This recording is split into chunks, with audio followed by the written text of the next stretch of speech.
There's a conversation happening inside you that has nothing to do with words. In this video, we're going to talk about the unspoken dialogue, how movement can help reclaim your mental health. You know the feeling. It's the heavy, wet blanket stillness of a mind that's gone quiet in the wrong way. And when you're in that state, everything tells you to think your way out of it, to talk it through, to untangle the knots in your head, to plan your way out of it. But you can't, because the mind is the last place to start. Just like we can't out-exercise a bad diet, you can't out-think a bad mood. This feeling isn't a thought problem. It's a physical experience. It's the zoo tiger pacing in your chest. It's the thrum of adrenaline with nowhere to go. Trying to reason with that feeling is like shouting into a cyclone. It just doesn't work. And this feeling of helplessness, day after day, starts to chip away at your identity. It leaves you feeling fragile, incapable, and trapped. But what if we're approaching this all wrong? What if the most powerful tool for changing your mind isn't your mind at all? What if it's your body? It's what I call movement dialogue.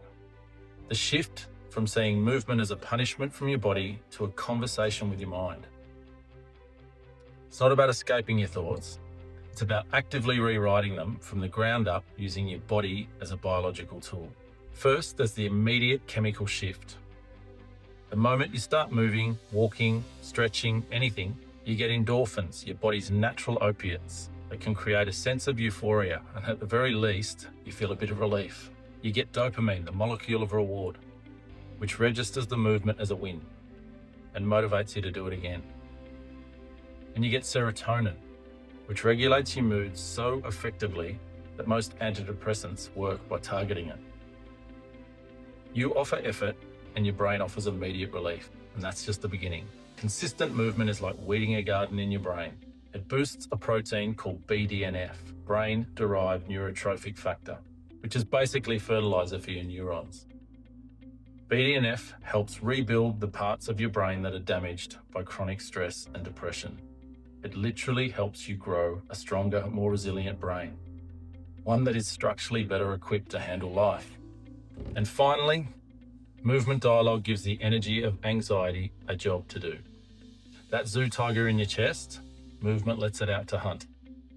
It metabolizes the stress hormones, regulates your nervous system, and teaches your body how to recover from stress more efficiently. The most powerful part isn't the science though, it's the promise. The quiet, monumental act of lacing up your shoes when every fiber of your being is telling you to stay on the couch eating chips and ice cream.